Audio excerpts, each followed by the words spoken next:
Welcome to direct physics by DC Jain. Chapter 3 विद्युत विभव electric potential हमने स्टार्ट कर दिया था, जिसमें विद्युत विभव, विभवांतर और उसके रिलेटेड इम्पोर्टेंट फैक्ट्स, बिंदु आवेश के कारण विद्युत विभव, electric potential due two point charge, इनका अध्ययन हमने कर लिया। इसी को हम कंटिन्यू करते हुए चैप्टर 3 विद्युत विभव के एक नए टॉपिक को लेते हैं। विद्युत द्विध्रुव के कारण विद्युत विभव, electric potential due to electric dipole. यहाँ ये एक डायग्राम मैंने बनाया है। इस डायग्राम में देखिए कि एक 2a लंबाई का, यहाँ देखो a और b, ये स्मॉल ए अर्थात 2a लंबाई का एक विद्युत द्विध्रुव है, जिसका मध्य बिंदु हमने यहाँ पे लिया O। इस मध्य बिंदु O से r दूरी पर स्थित बिंदु P पर विद्युत विभव की गणना करनी है। यहाँ हम देखते हैं कि प्लस Q के कारण बिंदु P पर विद्युत विभव कितना है, माइनस Q के कारण बिंदु P पर विद्युत विभव कितना है, ये हम यहाँ पे देखेंगे। फिर हम परिणामी विद्युत विभव की यहाँ पे गणना करते हैं। इसके लिए हम यहाँ ऐसा मान सकते हैं कि इस BP लाइन को यदि हम आगे की तरफ बढ़ाएं MB तक, और M से एक परपेंडिकुलर MN इस AP के ऊपर डालते हैं, तो इस प्रकार हम कह सकते हैं कि MP, OP और NP दीज आर इक्विवेलेंट, लगभग ये बराबर है, और that is equal to OP या R के बराबर है। यहाँ एक केस और ले सकते हैं हम कि A is very less than R, A का मान जो है R की तुलना में बहुत छोटा है। लेट अस स्टार्ट, हम स्टार्ट करते हैं। फर्स्ट, प्लस Q आवेश के कारण, प्लस Q आवेश के कारण P बिंदु पर विद्युत विभव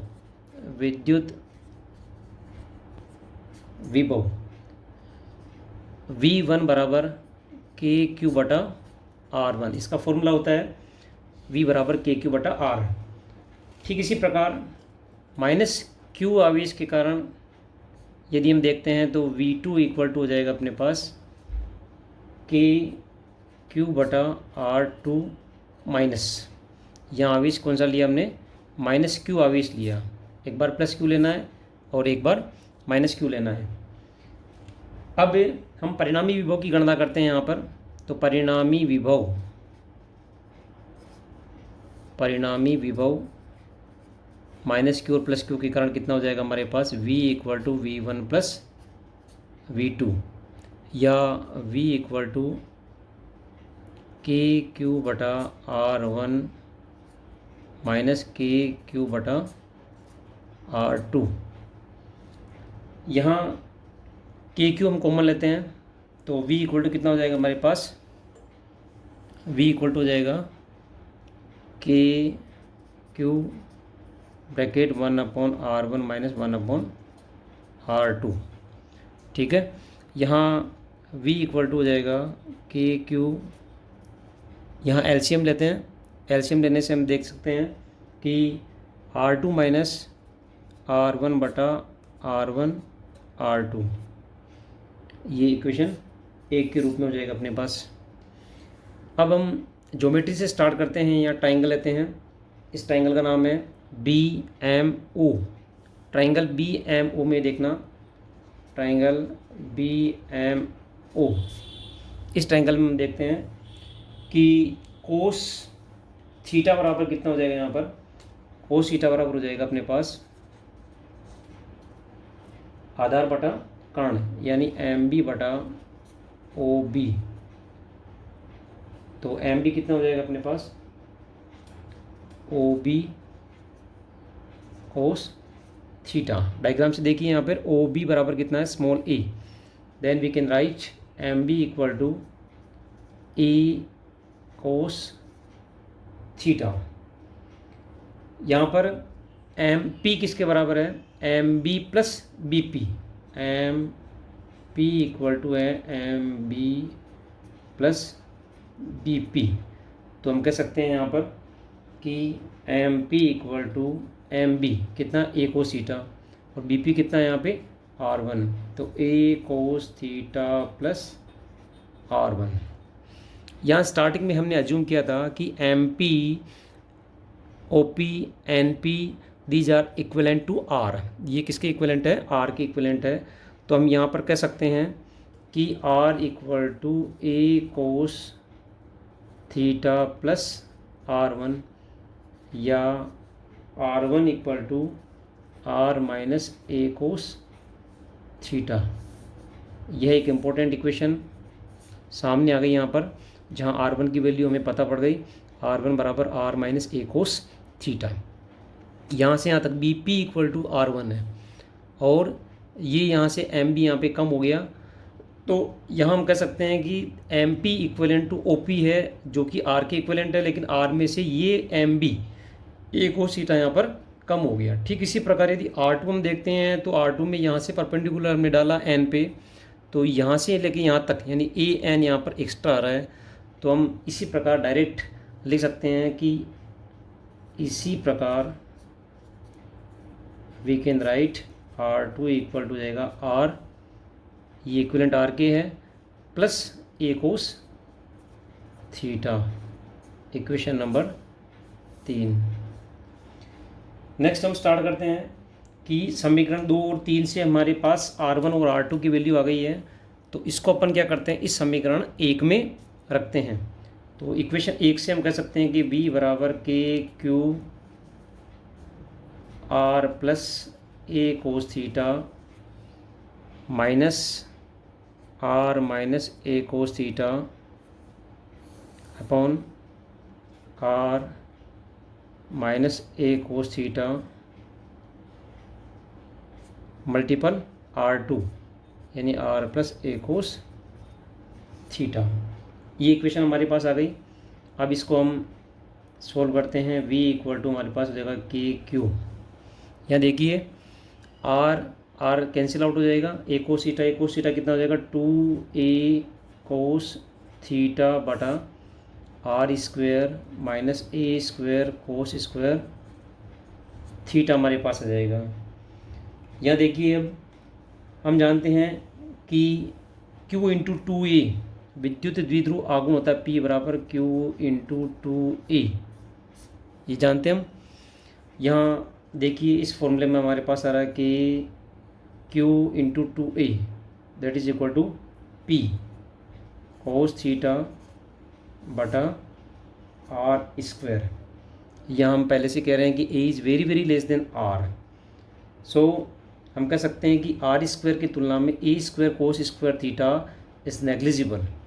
सो A square cos square theta negligible करते हुए इसको हम छोड़ सकते हैं, यहाँ पे लीव कर सकते हैं। तो v बराबर हो जाएगा के पी कोस थीटा बटा आर स्क्वायर, या v इक्वल टू हमारे पास आ जाएगा यहाँ पर v इक्वल टू के सदिश रूप में अगर लिखें तो p dot r unit vector upon R square, और यूनिट वेक्टर इक्वल टू क्या होता है, सदिश बटा सदिश का परिमाण। तो K P dot R upon परिमाण R cube, equation number 4। Generally formula ये लिखते हैं हम यहाँ पर, समीकरण 4 से रिलेटेड है, दोनों सेम चीज़ है, लेकिन के पी कोस थीटा बटा आर स्क्वायर हम लिखते हैं, या हम ऐसा भी कह सकते हैं v बराबर K P dot cos theta की जगह पे डॉट अदिश गुणनफल है तो आर केप बटा आर स्क्वायर। यहाँ पर हम दो कंडीशन ले सकते हैं, फॉर्मूला हमारे को ध्यान में आ गया के पी कोस थीटा बटा आर स्क्वायर। तो हम दो कंडीशन लेंगे, यदि ये बिंदु P जो है ये यहाँ नहीं होके इसके एक्स पर हो या इसके निरक्ष पर हो। तो यदि एक्स पर है तो थीटा इक्वल टू कितना रहेगा 0, और यदि निरक्ष पर है तो थीटा इक्वल टू 90 डिग्री रहेगा। इन दोनों कंडीशन से हम कह सकते हैं, कंडीशन नंबर 1 फॉर्मूला हमारे पास आया था v बराबर K P cos theta upon R square, ठीक है। तो यदि x पर लेते हैं तो थीटा इक्वल टू कितना रहेगा 0, और कोस 0 की वैल्यू कितनी रहती है 1। तो v बराबर हमारे पास रहेगा के पी अपॉन आर स्क्वायर। ठीक है। नेक्स्ट निरक्ष पर यदि देखते हैं अपन सेकंड कंडीशन में, तो निरक्ष पर थीटा इक्वल टू 90 डिग्री, तो कोस 90 का मान 0 होने से v इक्वल टू कितना हो जाएगा 0, अर्थात x पर इसकी value maximum kp upon R square रहेगी और निरक्ष पर जो है पोटेंशियल 0 रहेगा। ये टॉपिक हमारे हुआ किसी विद्युत द्विध्रुव के कारण विद्युत विभव की गणना। नेक्स्ट टॉपिक हम लेते हैं आवेशों के निकाय के कारण विद्युत विभव। यदि हमारे पास बहुत सारे आवेश हैं और उन सभी आवेशों के सिस्टम के कारण, जैसे हमारे पास कोई एक सिस्टम है, ये पूरा सिस्टम है, इस सिस्टम में बहुत सारे आवेश हैं जिनकी स्थिति सदिश क्रमशः R1 R2 R3 up to Rn है, तो उनके सभी के कारण इलेक्ट्रिक पोटेंशियल कितना होगा। तो देखिए हम Q1 के कारण यदि पोटेंशियल निकालते हैं तो हम जानते हैं इसका फॉर्मूला क्या होता है, V1 equal to KQ upon R1, Q1 upon R1, समीकरण 1। नेक्स्ट यदि हम देखते हैं कि यदि Q2 के कारण पोटेंशियल निकालते हैं तो V2, यहाँ हम देख रहे हैं कि Q1 Q2 Q3 up to Qn, इन सबकी बिंदु P से दूरियां क्रमशः कितनी कितनी है, R1 R2 R3 Rn है। तो हम कह सकते हैं कि Q1 के कारण, Q2 के कारण, Q3 के कारण विद्युत विभव, Q1 के कारण Q2 के कारण विद्युत विभव कितना हो जाएगा, कि Q2 बटा R2, इक्वेशन 2। ठीक इसी प्रकार n तक यदि हम देखते हैं तो Qn के कारण विद्युत विभव, तो परिणामी विद्युत विभव कितना हो जाएगा हमारे पास, V equal to V1 plus V2 plus V3 plus up to Vn। Then we can write V equal to KQ1 upon R1 plus KQ2 upon R2 plus up to KQn upon Rn। ठीक है। तो यहाँ हम K common लेते हैं, तो K sigma I equal to 1 से लेके n तक और QI RI,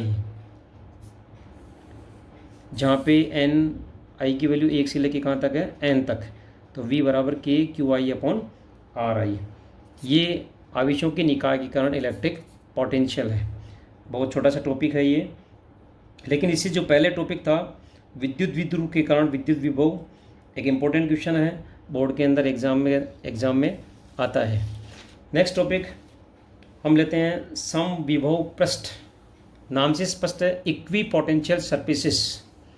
समविभव पृष्ठ यानी ऐसे पृष्ठ जो आवेश वितरण के कारण पृष्ठ के ऊपर विभव यदि क्या रहता है, समान रहता है, तो इस प्रकार का जो पृष्ठ होता है वो समविभव पृष्ठ कहलाता है। इसको इंग्लिश में बोलते हैं इक्वी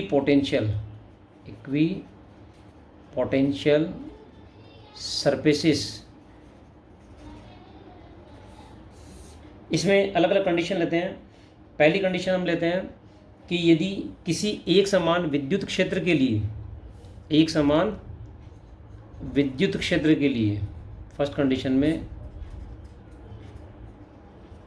एक समान विद्युत क्षेत्र के लिए समविभव पृष्ठ कहाँ होता है, तो समविभव पृष्ठ इसकी क्षेत्र रेखाओं के लंबवत तल में स्थित होता है। जब भी एक समान विद्युत क्षेत्र रहेंगे तो ये जैसे हमारे पास क्षेत्र रेखाएं हैं, इन क्षेत्र रेखाओं के लंबवत परपेंडिकुलर कहीं पे भी हम जो है सरफेस बनाएंगे तो ये अपने आप में एक इक्विपोटेंशियल सरफेस है, ये अपने आप में इक्विपोटेंशियल सरफेस है। इस पूरे पृष्ठ के ऊपर पोटेंशियल समान रहेगा, इस पूरे पृष्ठ पर पोटेंशियल समान रहेगा।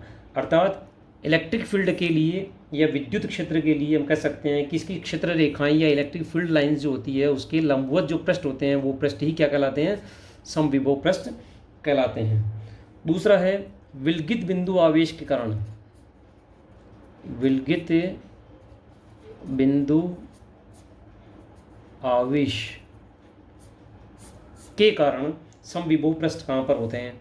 जैसा कि हम देखते हैं यहाँ पे एक आइसोलेटेड पॉइंट चार्ज हमारे पास है +Q।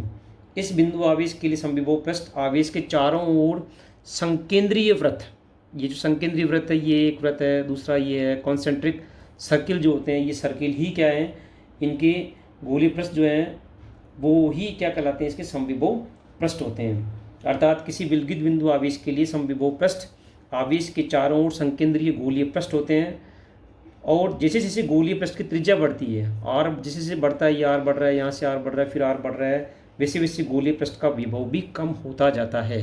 क्यों होता है? क्योंकि हम जानते हैं V बराबर होता है KQ/R। यदि R की वैल्यू बढ़ती है तो V का मान नेचुरल कम हो जाएगा, R कम होगा तो V क्या होगा? ज़्यादा होगा। नेक्स्ट कंडीशन में हम लेते हैं कि हमारे पास एक ऐसा सिस्टम है, निकाय है, जिसमें दो सर्वसम समान परिमाण के दो धनावेश है। तो दोनों धनावेश से हम जानते हैं कि बल रेखाएं या क्षेत्र रेखाएं क्या होती है? बाहर की तरफ निकलती है। इधर से भी क्षेत्र रेखाएं बाहर की तरफ निकाल दो, इधर से भी क्षेत्र रेखाएं बाहर की तरफ निकाल दो, और ये इसमें नहीं जाएगी क्योंकि ये दोनों आपस में क्या करती है? एक दूसरे को रेपल्ड करती है। प्रतिकर्षित होने के कारण इस प्रकार की क्षेत्र रेखाएं इधर जाएगी, फिर इधर मुड़ जाएगी, फिर इधर जाएगी, इस प्रकार मुड़ते जाएगी, इधर से भी निकलेगी, फिर इधर टर्न कर जाएगी, और वापस समविभव पृष्ठ बनाएंगे तो इक्विपोटेंशियल सरफेस कौन से होंगे? इनके चारों तरफ कॉन्सेंट्रिक सरफेसेस या गोलीय पृष्ठ रहेंगे जो इसके साथ चारों ओर विद्यमान रहेंगे।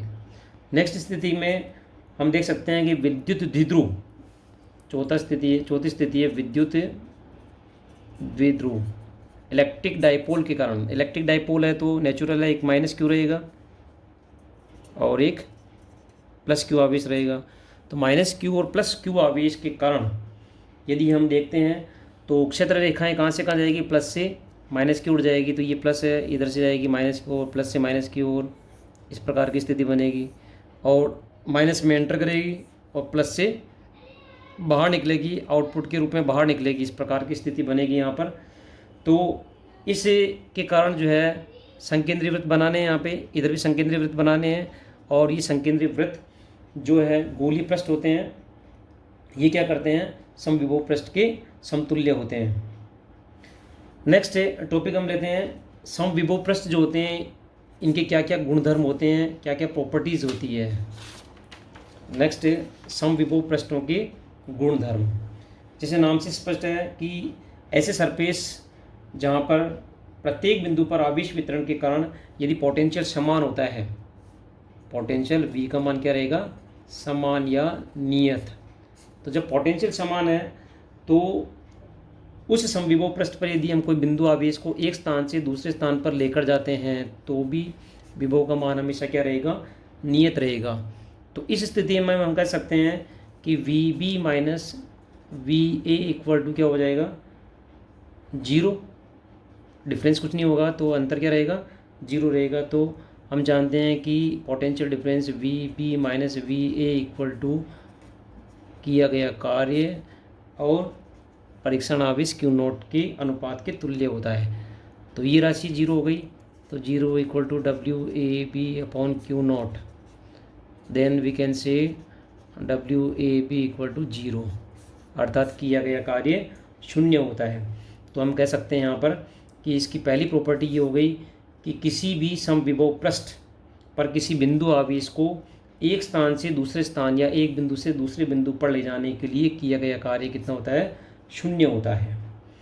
दूसरी कंडीशन हम ले सकते हैं कि यदि किया गया कार्य 0 होता है, यानी DW यदि अपन अल्पांश के लिए देखते हैं, अगर ये 0 होता है तो E.dl भी कितना हो जाएगा? 0। अगर E.dl 0 है तो EDL cos theta equal to कितना हो जाएगा? 0। तो कोस थीटा इक्वल टू 0, तो थीटा इक्वल टू कितना हो जाएगा? 90 डिग्री। इसका मतलब E और DL के बीच में एंगल कितना रहेगा? 90 डिग्री रहेगा। अर्थात हम कह सकते हैं यहाँ पर कि विद्युत क्षेत्र की दिशा, इलेक्ट्रिक फील्ड की डायरेक्शन समविभव पृष्ठ के अल्पांश DL के लंबवत होती है। E और DL दोनों के बीच में डायरेक्शन या एंगल कितना रहेगा? थीटा इक्वल टू 90 डिग्री रहेगा। ये इसकी दूसरी कंडीशन हो गई। तीसरी कंडीशन में हम देख सकते हैं कि किसी चालक का संपूर्ण आयतन एक समान विभव पर होता है। संपूर्ण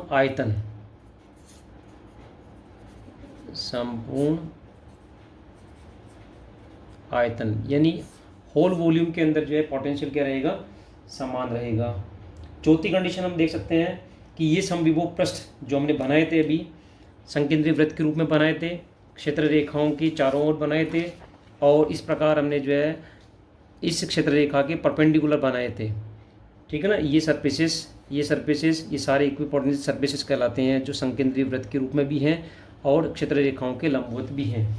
तो हम चौथी कंडीशन में कह सकते हैं कि दो समविभव पृष्ठ एक दूसरे को प्रतिच्छेद नहीं कर सकते हैं। मोस्ट इंपॉर्टेंट है, एक दूसरे को प्रतिच्छेद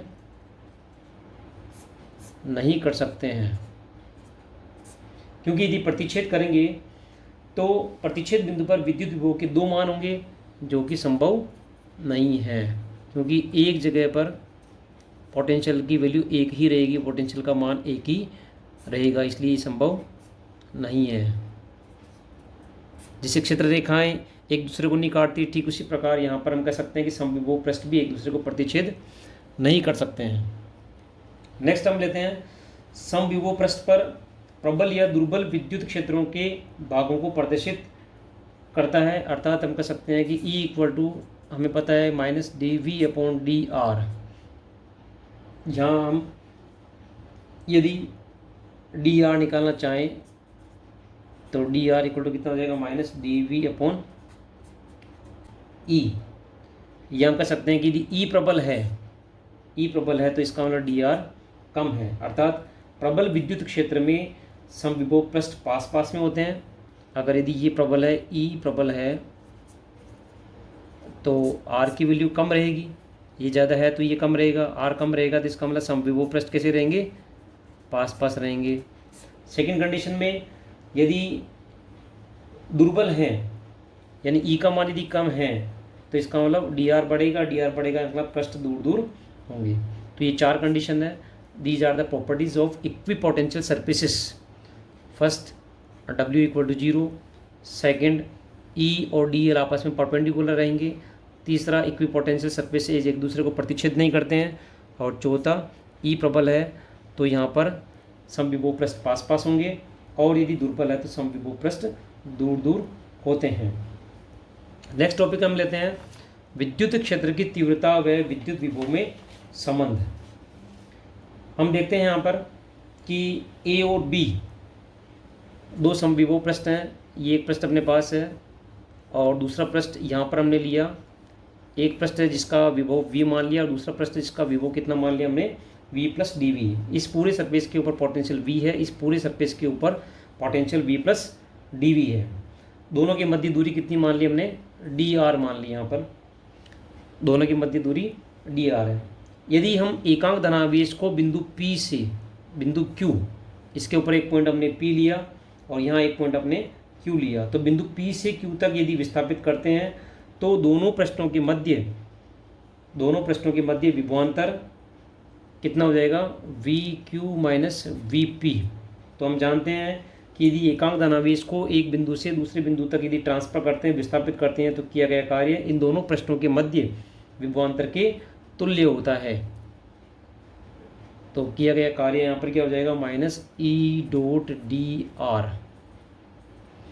बल इंटू विस्थापन लेते हैं, लेकिन एकांक धनावेश के लिए E और F आपस में क्या रहेंगे, इक्वल रहेंगे, इसलिए हम कह सकते हैं E.dr। Then we can write VQ minus VP equal to कितना हो जाएगा, -E.dr कोस 0। और कोस 0 की वैल्यू कितनी रहेगी, यहाँ पर 1 रहेगी। तो हम कह सकते हैं VQ और VP, VQ का मतलब इस Q बिंदु के ऊपर पोटेंशियल कितना है, V+dV। Then we can write V+dV minus VP, P बिंदु के ऊपर कितना, V equal to -E.dr। V से भी कैंसिल हो गया, dV equal to -E.dr। So we can write E equal to -dV/dr। -dV/dr यहाँ पर क्या कहलाता है, विभव की प्रवणता, दूरी के सापेक्ष विभव में परिवर्तन, r के सापेक्ष v में चेंजेस या इसकी परिवर्तन, इसको हम बोलते हैं प्रवणता। इंग्लिश में बोलते हैं इसको ग्रेडियंट, या इसको लिख सकते हैं हम E equal to minus gradient V, या E इक्वल टू इसको माइनस एक संकारक ऑपरेटर है डेल V के रूप में भी इसको हम डिनोट कर सकते हैं। यहाँ डेल एक संकारक है, इस डेल को हम पार्शली इस प्रकार भी कर सकते हैं, difference del by del x unit vector I plus del by del y unit vector J और del by del z unit vector के। ये पार्सली हम x direction, y direction, z direction में भी इसको शो कर सकते हैं। यहाँ कह सकते हैं कि ई बराबर हमारे पास आ जाएगा माइनस डेल वी के रूप में। तो यहाँ कुछ इम्पोर्टेंट बातें हैं जिनको हमें ध्यान रखना है। पहली इम्पोर्टेंट चीज़ ये है कि विद्युत क्षेत्र का मान विभव प्रवणता की ऋणात्मक मान के तुल्य होता है। ये विद्युत क्षेत्र है और ये विभव प्रवणता है dV/dr, इसकी ऋणात्मक मान के तुल्य होता है, यानी E इक्वल टू हो जाएगा अपने पास माइनस dV/dr। यहाँ विभव प्रवणता क्या है? विभव प्रवणता का मतलब है यहाँ पे दूरी के सापेक्ष विभव में परिवर्तन। दूसरा, विद्युत क्षेत्र उस दिशा में होता है जहाँ विभव का सर्वाधिक ह्रास होता है। यहाँ हम देख रहे हैं कि E और V, यहाँ पर हमने क्या लगाया? माइनस लगाया है।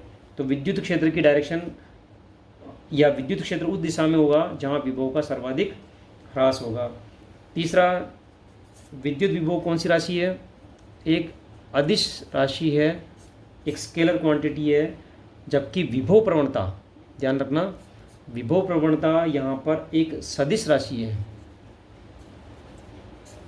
विभव अदिश है और विभव प्रवणता की यहाँ पर सदिश राशि है। विभव प्रवणता के अंदर एक कोस थीटा होता है जो कि डायरेक्शन को शो करता है, उसके निश्चित दिशा होती है, इसलिए हम इसको सदिश राशि मान सकते हैं।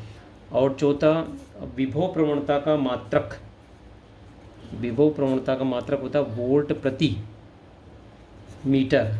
विभव प्रवणता का मतलब माइनस dV/dr के रूप में, तो वोल्ट प्रति मीटर, या इसको चेंज करना चाहें तो हम लिख सकते हैं न्यूटन प्रति कूलम। तो इस प्रकार ये आज टॉपिक हमने लिया है अभी, विद्युत क्षेत्र की तीव्रता और विभव में संबंध। तो ये रिलेशन हमें ध्यान में रखना, E इक्वल टू होता है माइनस dV/dr, अर्थात E का मान जो है इस विभवांतर के परिवर्तन के ऋणात्मक मान के तुल्य होता है, या विद्युत क्षेत्र का मान जो है विभव प्रवणता, इसको हम कह सकते हैं विभव प्रवणता की ऋणात्मक मान के तुल्य होता है। और भी एप्लीकेशंस अपने पास है कि गोलीय कोष के कारण कितना होगा और चालक गोले के कारण विद्युत विभव का मान कितना होगा और अचालक गोले के कारण विद्युत विभव का मान कितना होगा, इसको हम नेक्स्ट वीडियो में पढ़ेंगे। Thank you.